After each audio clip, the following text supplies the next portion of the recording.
ওয়ালাইকুম আসসালাম। আমি খবর পড়ছি এলাকার জামাই। খবর প্রচারিত হচ্ছে মামুনের চায়ের দোকান থেকে।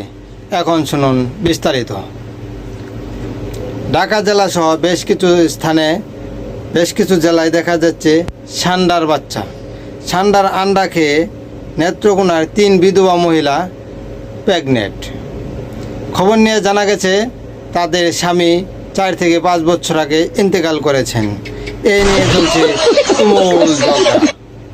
এখন শুনবেন কৃষি সংবাদ।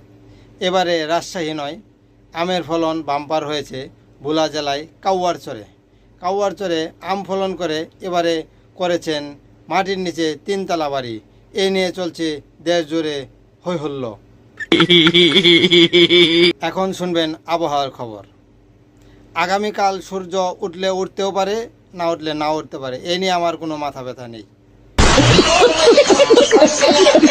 দেশে এখন চলছে গ্রীষ্মের আম পাকার প্রচণ্ড শীতে পড়ছে তুষার।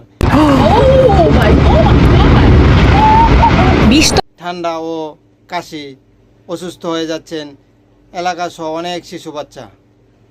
এখন শুনবেন খেলাধুলার খবর। এখন নতুন দিনে দিনে খেলা তৈরি হচ্ছে। কিছুদিন আগে গেল জুনিয়র সাকিব এবং শিখার সাকিব ইনজুরি হয়ে খেলাটি পরিত্যক্ত ঘোষণা করেছেন বিসিবি সরকার। আবার শুরু হয়েছে মামুন লায়লার খেলা।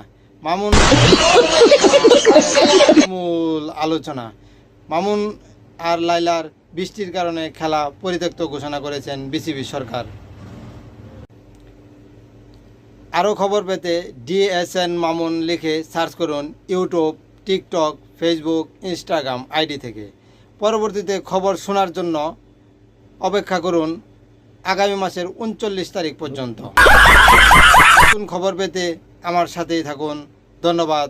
আসসালামু আলাইকুম।